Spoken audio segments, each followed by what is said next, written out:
میاں نواز شریف اور مریم نواز کے لیے آج پھر قیامت کی گھڑی اور محشر کا سماں ہے۔ ان دونوں نے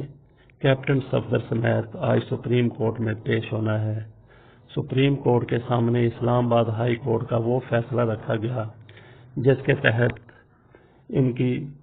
قید و جرمانے کی سزا معطل کر دی گئی تھی۔ سپریم کورٹ کی بینچ کی سربراہی کرتے ہوئے چیف جسٹس پاکستان میاں ثاقب نثار نے شدید رد عمل کا اظہار کرتے ہوئے کہا تھا کہ اسلام آباد ہائی کورٹ کا فیصلہ بالکل غیر قانونی ہے۔ انہوں نے یہ بھی واضح کیا کہ ہمارے پاس اس فیصلے کو ختم کرنے کے سوا کوئی چارہ کار نہیں ہے۔ قانونی ماہرین کے مطابق آج کیس کی سماعت کے دوران سپریم کورٹ کی طرف سے اس فیصلے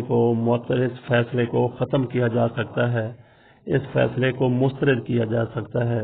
اگر سپریم کورٹ نے اسلام آباد ہائی کورٹ کا فیصلہ ختم کر دیا تو میاں نواز شریف کو، مریم نواز کو اور کیپٹن صفدر کو فوری طور کے اوپر گرفتار کر کے ایک مرتبہ پھر جیل پہنچا دیا جائے گا، جہاں یہ اپنی بقیہ سزا پوری کریں گے۔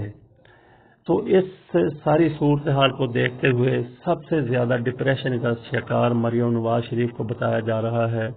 وہ بڑی جرأت اور دلیری کے ساتھ جیل کاٹ رہی تھیں، لیکن جب جیل سے باہر آئی ہیں اس کے بعد وہ جیل جانے کے لیے قطعی طور کے اوپر تیار نہیں ہیں۔ ان کی طرف سے کہا جا رہا ہے کہ ان کو کسی بھی طریقے سے جیل جانے سے بچایا جائے۔ ذرائع یہ کہتے ہیں کہ مریم نواز شریف اس قدر پریشان ہے دوبارہ جیل جانے سے، اس قدر خوف زدہ ہیں کہ انہوں نے کئی مرتبہ ڈپریشن کا شکار ہو کر نیند کی ضرورت سے زیادہ گولیاں کھائی ہیں جو ان کی زندگی کے لیے خطرناک بھی ہو سکتی تھیں۔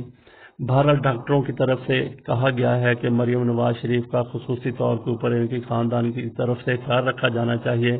تاکہ وہ ڈپریشن کا شکار ہو کر کوئی اس قسم کی حرکت نہ کر بیٹھیں جو ان کے لیے جان لیوا ثابت ہو سکتی ہو۔ تو مریم نواز شریف کی طرف سے خود کو جیل جانے سے بچانے کے لیے بھی کئی حربے اور ہتھ کنڈے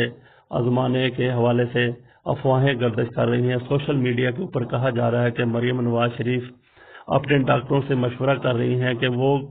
ان کو کسی بھی طریقے سے جیل جانے سے بچایا جائے، خواہ ان کو ہاسپٹل داخل کر لیا جائے یا کوئی ایسا کچھ ان کے ساتھ کیا جائے کہ وہ زندہ تو رہیں لیکن ایسی بیمار نظر آئیں کہ ان کو ہاسپٹل میں رکھنے کے سوا کوئی چارہ کار نہ ہو۔